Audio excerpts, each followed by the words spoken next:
Hello, welcome সবাইকে। আজকে আমরা নিয়ে চলে এলাম আমাদের পর্ষদ test paper solution part 5, page number 391, Sukhdebpur বিদ্যাপীঠের কোশ্চেনগুলোকে নিয়ে। কালকে আমি কিছু প্রবলেমের কারণে তোমাদের ভিডিও আপলোড করতে পারিনি, তাই জন্য আজকে আমরা দুটো সলিউশন করে নেব। এরপরে আরেকটা ভিডিও আসবে, সেখানে আমরা এর পরের পেজটা সলভ করব। ঠিক আছে, তো চলে আসি অঙ্কে। দেখা যাক প্রথম অঙ্ক কি বলেছে। প্রথম অঙ্ক বলছে বার্ষিক 5% সরল সুদের হারে কত টাকার মাসিক সুদ 1 টাকা হবে। আচ্ছা, তাহলে এখানে আমাকে কত টাকা বলেছে, তার মানে পি বার করতে বলেছে। তার মানে পি আমরা জানি না। পার্সেন্টেজ আমাকে কত বলেছে, 5%। সময় কত বলেছে, 1 মাস। তাহলে 1 মাস মানে কত বছর, 1/12। মনে রাখবো মাস থেকে বছরে যাব কি করে, 12 দিয়ে ভাগ করে, 12 দিয়ে ভাগ করে। আর সুদ আমাকে কত বলে দিয়েছে অঙ্কে, সুদ আমাকে বলেছে 1 টাকা। তাহলে আমরা ফর্মুলায় বসাই। তাহলে আই কত, আই হচ্ছে 1, পি কে পি রাখলাম, আর কত 5, সময় কত 1/12, তাহলে 1 ওপরে 12 নিচে, তাহলে 5 দিয়ে এটাকে কাটলে কত হবে 20। তাহলে পি এর ভ্যালু কত হয়ে গেল, 20 × 12, তাহলে কত হয়ে গেল 240। কত হয়ে গেল 240। অ্যান্সার নাম্বার কত, অপশান হয়ে গেল এ। তাহলে আমরা অপশান এতে টিক দিয়ে দিলাম। ঠিক আছে, চলে আসি পরের অঙ্ক। পরের অঙ্ক আমাদের কি বলেছে, দ্বিঘাত সমীকরণ থেকে করেছে। বলছে এই সমীকরণের বীজদ্বয় আলফা বিটা হলে 1/α আর 1/βর মান কত। ওকে, তাহলে আমরা একবার লিখে নিই সমীকরণটা। 3x² plus 8x plus 2 = 0। তাহলে এখানে আমরা প্রথমে কি বার করব, আলফা প্লাস বিটা আর alpha minus beta, sorry alpha into beta বার করব। আলফা প্লাস বিটা আর আলফা ইন্টু বিটা বার করবো। তাহলে আলফা প্লাস বিটার ফর্মুলা কি, -b/a। Alpha into bitter formula কি, c/a। তাহলে বি কোনটা এখানে, বি হচ্ছে এক্সের সহগ, তাহলে কত হয়ে গেল -8/a। কোনটা, x² এর সহগ। আর আলফা প্লাস বিটা পেয়ে গেলাম, আলফা ইন্টু বিটা কি হবে, c/a। সি মানে কোনটা, যার সাথে এক্স নেই, সমীকরণটি ধ্রুবক পদ, তাহলে কত হলো 2/3। ওকে, তাহলে এবার আমাকে যার মান বার করতে বলেছে আমরা সেটা লিখলাম। তাহলে এটাকে যদি আমরা লসাগু করি, আলফা বিটা হয়ে যাবে লসাগু, তাহলে ওপরে কি বেরোচ্ছে, বিটা প্লাস আলফা। তাহলে এটাকে যদি আমরা ঘুরিয়ে লিখে নিই, কি লিখতে পারবো, alpha plus beta divided by alpha into beta. এবার মান বসিয়ে দিই। আলফা প্লাস বিটার মান কত ছিল, -8/3। আর আলফা ইন্টু বিটার মান কত ছিল, 2/3। তাহলে 3 ক্যান্সেল হয়ে গেল, 2 দিয়ে এটাকে কাটলে 4। তাহলে অ্যান্সার কত এলো, -4। অ্যান্সার কত হয়ে গেছে, -4। দেখিনি কোন অপশানে আছে, অপশান নাম্বার সি। ঠিক আছে, বোঝা গেল। চলে আসি পরের অঙ্কে। বলছি একটি বৃত্তে দুটি জ্যা এবি ও এসি পরস্পর লম্ব, এবি 4 সেমি, এসি 3 সেমি, বৃত্তটির ব্যাসার্ধের দৈর্ঘ্য কত। তাহলে আমরা কি করলাম, একটা বৃত্ত এঁকে নিলাম। এবি আর এসি পরস্পর লম্ব বলেছে।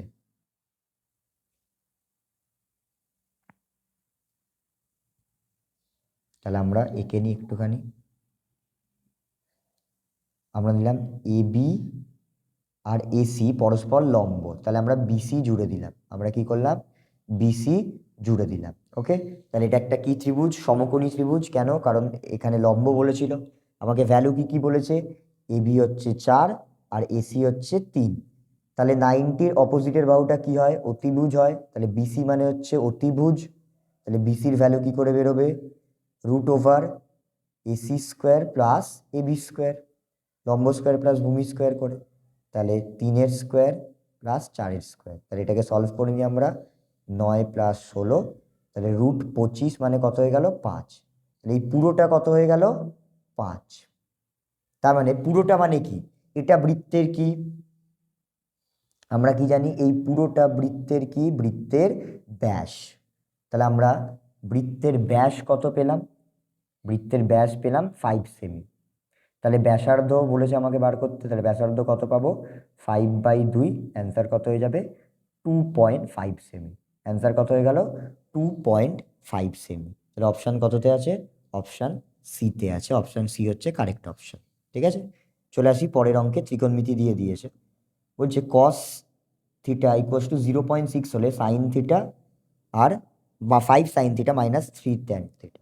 আচ্ছা, যখনই আমাকে এরকম বলছে কস থিটা ইকুয়ালস টু কি বলছে 0.6, তাহলে এখানে আমরা পয়েন্ট তুললে কত হয়ে যাবে এটা 3/5, তাহলে সিম্পলিফাই করে নিলাম, কত হয়ে গেল 3/5। আমরা কি জানি কস থিটা মানে কি ভূমি বাই অতিভুজ, তাহলে এখান থেকে আমরা কি করতে পারি ভূমিকে কি লিখতে পারি 3k, অতিভুজকে কি লিখতে পারি 5k। তাহলে লম্ব কি করে বেরোবে √ওভার অতিভুজের স্কোয়ার মাইনাস ভূমির স্কোয়ার। এই ফর্মুলা আমরা সবাই জানি, এটাকে সলভ করা যাক। 25k² মাইনাস 9k², তাহলে কত চলে আসবে 16k²। তাহলে 16-এর রুট করলে 4 আর k² রুট করলে 4k, তাহলে লম্ব কত পেয়ে গেলাম আমরা 4k। ওকে, তাহলে এখান থেকে আগে আমরা সাইন থিটা বার করে নিই। সাইন থিটা কত বেরোবে, সাইন থিটার ফর্মুলা হচ্ছে লম্ব বাই অতিভুজ। আমি একটু লেন্দি করাচ্ছি কারণ এই অঙ্কটা কিন্তু ত্রিকোণমিতির জন্য খুব গুরুত্বপূর্ণ, বড় কোশ্চেনে এই কনসেপ্টটা লাগবে, তাই জন্য।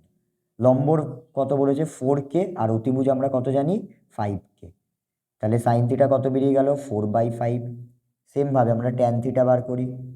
ট্যান থিটা মানে কি লম্ব বাই ভূমি, লম্ব কত 4k, ভূমি ওপরে কত 3k, তাহলে লিখলাম 3k, কে কে ক্যান্সেল করলাম, কত হয়ে গেল 4/3। তাহলে ট্যান থিটা সাইন থিটার ভ্যালু পেয়ে গেলাম, এবার শুধু আমরা পুট করি। তাহলে 5 সাইন থিটা মাইনাস কত 3 ট্যান থিটা। ওকে, তাহলে এর ভ্যালু কী হবে 5 ইন্টু সাইন থিটার জায়গায় কত বসবে 4/5 মাইনাস 3 ইন্টু ট্যান থিটার জায়গায় কত বসবে 4/3। তাহলে 5 5 কেটে গেলে এখান থেকে কী পড়ে থাকছে 4, এখান থেকেও কী পড়ে থাকছে 4, তাহলে 4 - 4 কত হয়ে যাবে 0। তাহলে দেখে নিই 0 কোন অপশানে আছে, 0 আছে অপশান ডি, তাহলে অপশান ডি কিন্তু কারেক্ট অপশান। কি বললাম বোঝা গেল, একটু লেন্দি করালাম কারণ এই কনসেপ্টগুলো কিন্তু ত্রিকোণমিতির ক্ষেত্রে খুব কাজে লাগবে, ঠিক আছে। এবং তোমরা সবাই ভালো করে ত্রিকোণমিতির পার্টটা অনেকে করো, অনেকের প্রবলেম থাকে, ওই জন্য আমি এই অঙ্কটা একটুখানি লেন্দিভাবে করে দিলাম, ঠিক আছে।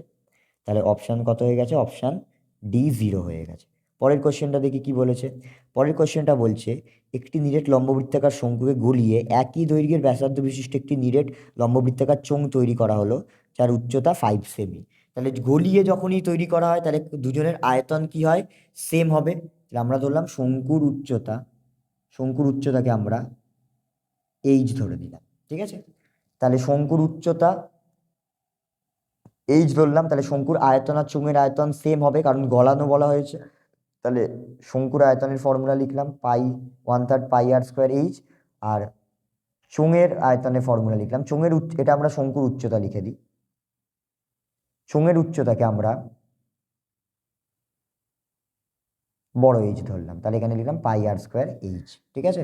তাহলে যেহেতু বলেছে দেখি ভালো করে কোশ্চেনে একই দৈর্ঘ্যের ব্যাসার্ধ, দুখানার ব্যাসার্ধই আর, তাহলে পাই ক্যান্সেল হয়ে যাবে, r² ক্যান্সেল হয়ে যাবে, তাহলে 1/3 এইচ ইকুয়ালস টু চোঙের উচ্চতা কত বলা হয়েছিল, চোঙের উচ্চতা আমাকে বলা হয়েছিল 5 সেমি, তাহলে চোঙের উচ্চতার জায়গায় লিখলাম 5।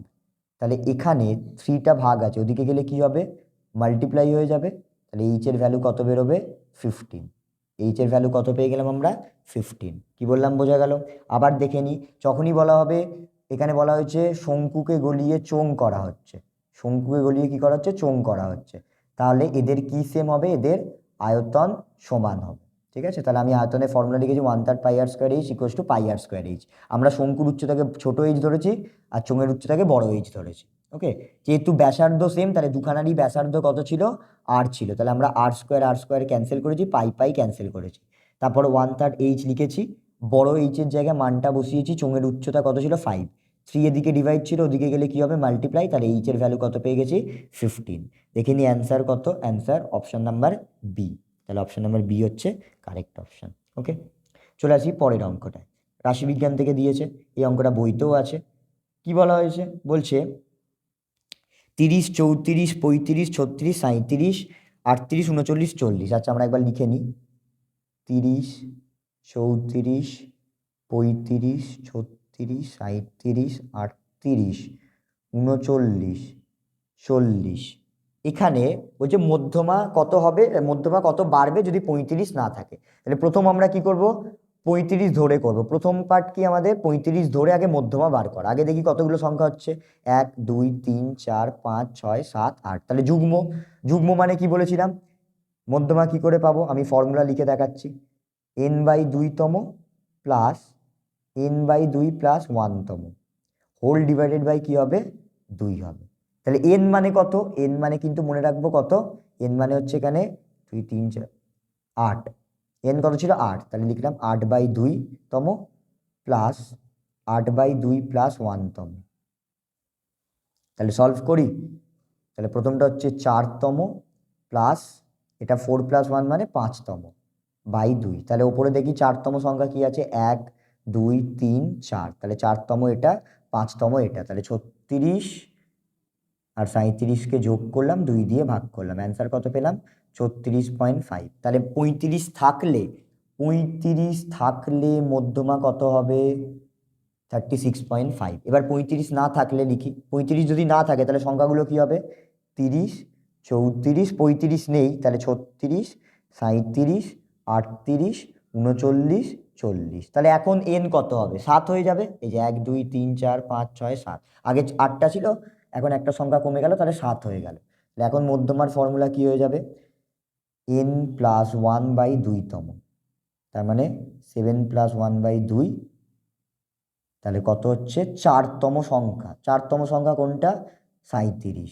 তাহলে এখন মধ্যমা কত হলো, 37, আগে কত ছিল, 36.5। তাহলে কতখানি বাড়লো, আমরা বিয়োগ করে দিই, 37 থেকে 36.5 বিয়োগ করলে কত পাবো, 0.5। কত পেলাম, 0.5। তাহলে আগে ছিল 36.5, এখন কত হয়েছে, 37। তাহলে কতখানি বেড়েছে, 0.5 বেড়েছে। Option number D. কি বললাম বোঝা গেল, এটা বইয়ের অঙ্ক। চলে আসি এবার আমরা শূন্যস্থান। শূন্যস্থানে প্রথম অঙ্কটা বলছে যে কে এর মান কত হলে এই সমীকরণের বীজদ্বয় বাস্তব ও সমান হবে। ওকে, তাহলে আমরা কি জানি, আমি আবার সমীকরণটা লিখেও নিচ্ছি, 1 মিনিট। সমীকরণটা কি বলেছে, 49x² প্লাস kx প্লাস 1 = 0। এখানে বলেছে কে এর মান কত হলে এর বীজদ্বয় বাস্তব ও সমান হবে। বীজদ্বয় বাস্তব ও সমান হলে কি হয়, b² = 4ac, এটা আমরা জানি। তাহলে বি কোনটা, বি হচ্ছে এক্স এর সাথে যেটা আছে, তাহলে কে। এ কোনটা, x² এর সাথে যেটা আছে 49, আর সি কোনটা, যার সাথে এক্স নেই, কত আছে 1। ঠিক আছে, সরি, তাহলে এটাকে সলভ করি। তাহলে হলো k² = 4 × 49 আমি রেখে দিলাম, কেন, কারণ এই যে স্কোয়ারটা এদিকে এলে কি হয়ে যাবে, রুট হয়ে যাবে। তাহলে আমরা 4 এর জায়গায় কত লিখতে পারি, 2, আর 49 রুট করলে কত হবে, 7। কিন্তু মনে রাখবো রুট থেকে বেরোলে কি হয়, প্লাস মাইনাস হয়। ঠিক আছে, এখানে অনেকে ভুল করে শুধু লিখে দেবে 14, 14 লিখলে কিন্তু কেটে দেবে, আমাকে কি লিখতে হবে, প্লাস মাইনাস 14, 14 লিখতে হবে। কেন, আমরা জানি √16 মান কত হয়, প্লাস মাইনাস 4। সেম এখানে আমরা 4 এর জায়গায় 2 লিখেছি, 49 এর জায়গায় 7 লিখেছি, কিন্তু বাইরে কি দিতে হবে, প্লাস মাইনাস দিতে হবে। এই জায়গাটা একটুখানি খেয়াল রাখবো।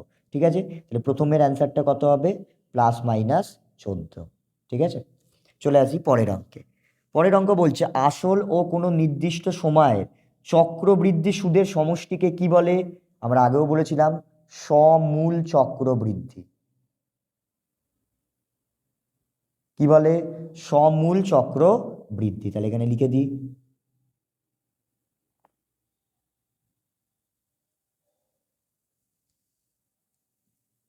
ঠিক আছে, চলে আসি পরের অঙ্কে। পরের অঙ্ক কি বলছে, দুখানা ত্রিভুজ সদৃশ হয়, তাহলে তাদের কি বাহুগুলো সমানুপাতি হয়, অনুরূপ বাহুগুলি সমানুপাতি হয়। কি বাহুগুলো, অনুরূপ। অনেকে আমি দেখেছি ভুল করে কিন্তু বিপরীত লিখে দেয়, মনে রাখবো বিপরীত নয়, কোনটা হবে, অনুরূপ হবে উত্তর। তাহলে এখানে কি লিখছি, অনুরূপ।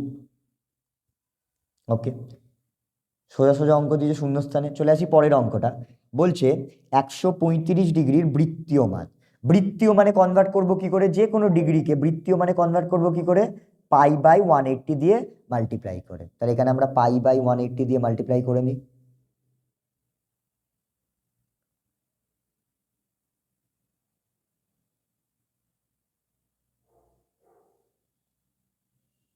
তাহলে অ্যান্সার কত এলো 3π/4, 3π/4 রেডিয়ান। আমি ওখানে সি লিখে দিলাম, ঠিক আছে। তাহলে বৃত্তমান কত বেরোলো 3π/4 রেডিয়ান।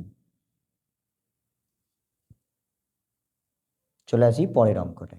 পরের অঙ্কটা দেখি কি বলছে। বলছে কি লম্ববৃত্তাকার চোঙ ও লম্ববৃত্তাকার শঙ্কুর ভূমিতলের ব্যাসার্ধ সমান এবং উচ্চতাও সমান হলে তাদের আয়তনের অনুপাত। আচ্ছা, তাহলে দুজনেরই ব্যাসার্ধ সমান বলেছে, তাহলে আমি দুজনেরই ব্যাসার্ধ কি ধরলাম আর ধরলাম। চোঙ আর শঙ্কু উভয়ের ব্যাসার্ধ আর উচ্চতাকেও কি ধরলাম এইচ, কারণ সমান বলেছে। তাহলে আয়তনের অনুপাত দেখে নেবো বারবার, অনেকে ভুল করে কি আগে দেখে নেবো কার কার অনুপাত বলেছে, তাদের আয়তন। তাহলে চোঙ আগে শঙ্কু পরে, তাহলে চোঙের আয়তন আগে লিখলাম, ইস্টু কি লিখলাম শঙ্কুর আয়তন।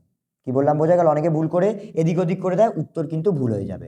আয়তনের অনুপাত তাহলে কি হবে πr² ক্যান্সেল হয়ে গেল, তাহলে কত পেলাম 1:1/3, 3টা এদিকে মাল্টিপ্লাই হয়ে যাবে, উত্তর কত হয়ে যাবে 3:1। কেন? আমরা কিন্তু এটা জানি যে চোঙের আয়তন, এটা একটু দেখে রাখবো, শঙ্কুর আয়তনের 3 গুণ, এটা কিন্তু আমরা জেনে এসেছি, ঠিক আছে। এইটা একটু মাথায় রাখবো, কারণ অন্য শূন্যস্থানে এখান থেকে দিয়ে দিতে পারে। তাহলে উত্তর কত হলো 3:1। চলে আসি পরেরটা। পরেরটা আমাকে কি বলেছে, মধ্যমা 24 হলে এক্স এর ভ্যালু কত। তাহলে আগে যে সংখ্যাগুলো দিয়েছে লিখে নিই।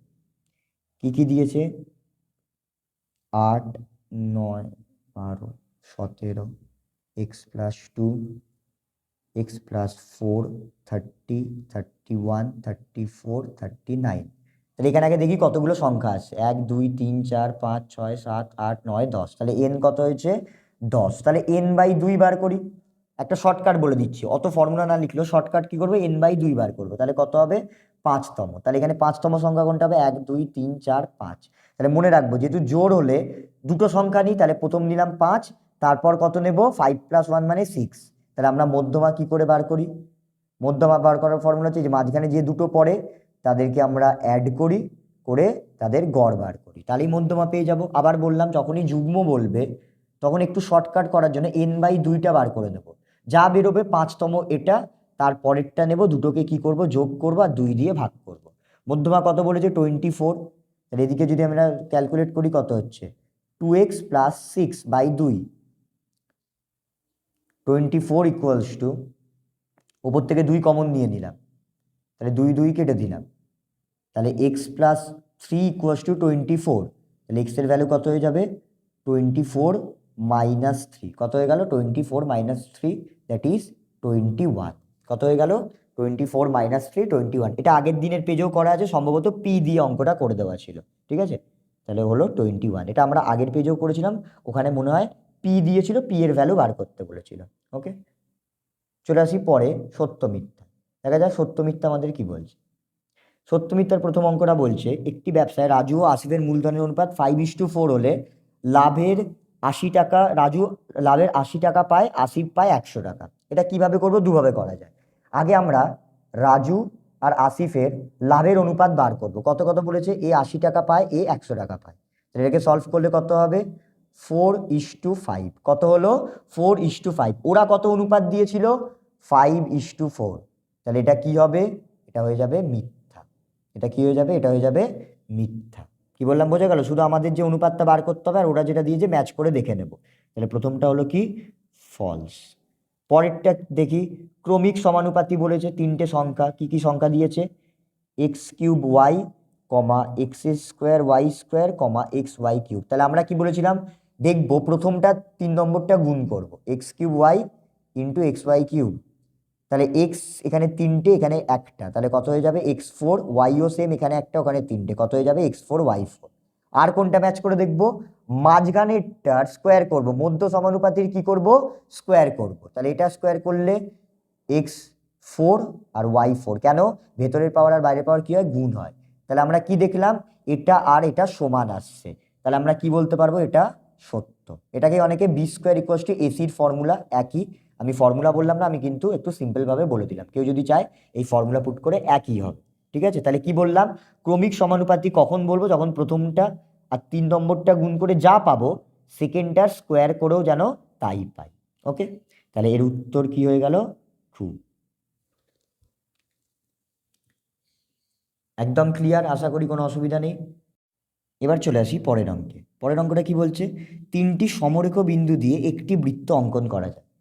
আমরা কি জানি, তিনটি যদি সমরেখ বিন্দু হয় তাহলে তিনটি সমরেখ বিন্দু দিয়ে একটি বৃত্তও অঙ্কন করা যাবে না। তিনটি সমরেখ বিন্দু দিয়ে কখনো বৃত্ত অঙ্কন করা যায় না।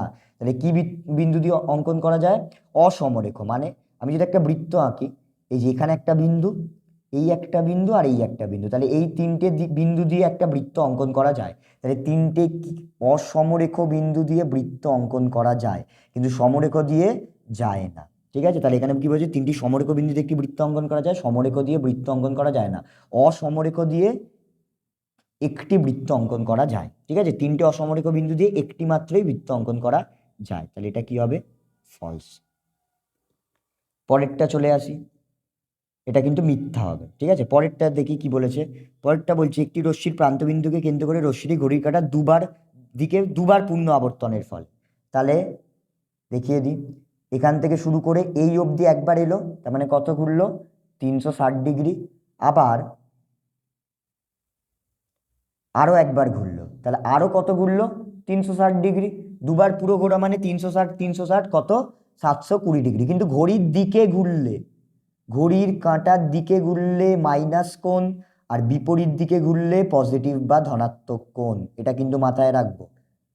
তাহলে এখানে ঘড়ির কাঁটার দিকে ঘুরছে মানে -720 অ্যান্সার হওয়া উচিত। ওরা কত দিয়েছে? +720। তাহলে এটা কি হয়ে যাবে? মিথ্যা। কি বললাম? ঘড়ির কাঁটার দিকে ঘুরলে, ঘড়ির কাঁটার দিকে ঘুরলে মাইনাস বা ঋণাত্মক কোণ উৎপন্ন করে, আর ঘড়ির কাঁটার বিপরীত দিকে ঘুরলে ধনাত্মক কোণ উৎপন্ন করে। ঠিক আছে, তাই জন্য এটা কি হয়ে গেল? মিথ্যা। পরেরটা দেখি কি বলেছে। বলছে দুটি অর্ধগোলকের বক্রতলের ক্ষেত্রফলের অনুপাত হচ্ছে 1:4:9, তাহলে তাদের ব্যাসার্ধের অনুপাত কত? তাহলে আমরা ধরলাম দুটো আমাকে অর্ধগোলকের বক্রতলের ক্ষেত্রফল মানে 2πr1² divided by 2πr2² equals to কত বলেছে? 4/9 বলেছে। 2π ক্যান্সেল হয়ে গেল, r1/r2 যেহেতু এর মাথায় স্কোয়ার এর মাথায় স্কোয়ার, তাহলে হোল স্কোয়ার লিখতে পারি। ওদিকেও আমি যদি ভাঙিয়ে নিই তাহলে 2/3 এর হোল স্কোয়ার লিখতে পারি। কেন? 4 মানে 2 আর 9 মানে 3। তাহলে r1/r2 কত বেরোলো? 2/3। স্কোয়ার স্কোয়ার কেটে গেলে, তাহলে ওরাও বলেছিল 2:3। তাহলে এটা কি অপশান হয়ে যাবে? এটা সত্য হয়ে যাবে। এটা কি হয়ে গেল? এটা সত্য হয়ে গেল। কেন বোঝা গেল? আমি এখানে দুখানা ব্যাসার্ধকে একটাকে r1 ধরে নিয়েছি, একটাকে r2 ধরে নিয়েছি। আর লাস্ট কোয়েশ্চেনটা বলেছে সংখ্যা গুরুমান, আমি একবার লিখে দিচ্ছি। বলেছে 2, 3, 9, 10, 9, 3, 9। এখানে সংখ্যা গুরুমান কত দেখেই বোঝা যাচ্ছে, 9 3বার আছে, তাহলে সংখ্যা গুরুমান কত হওয়া উচিত? 9 হওয়া উচিত। সংখ্যা গুরুমান কত হওয়া উচিত? 9 হওয়া উচিত। তাহলে এটা কি হবে? ওরা যেহেতু 10 বলেছে, এটা কি হয়ে যাবে? মিথ্যা। এটা কি হয়ে যাবে? মিথ্যা। তাহলে লাস্টের কোয়েশ্চেনটা আমরা কি করলাম? মিথ্যা। ওকে, তাহলে বোঝা গেল। খুব তাড়াতাড়ি আমরা আজকের মধ্যেই আর একটা পেজ করেও ভিডিও আপলোড করে দেবো। তোমরা এইভাবেই দেখতে থেকো এবং ভালো করে মন দিয়ে প্র্যাকটিস করতে থেকো।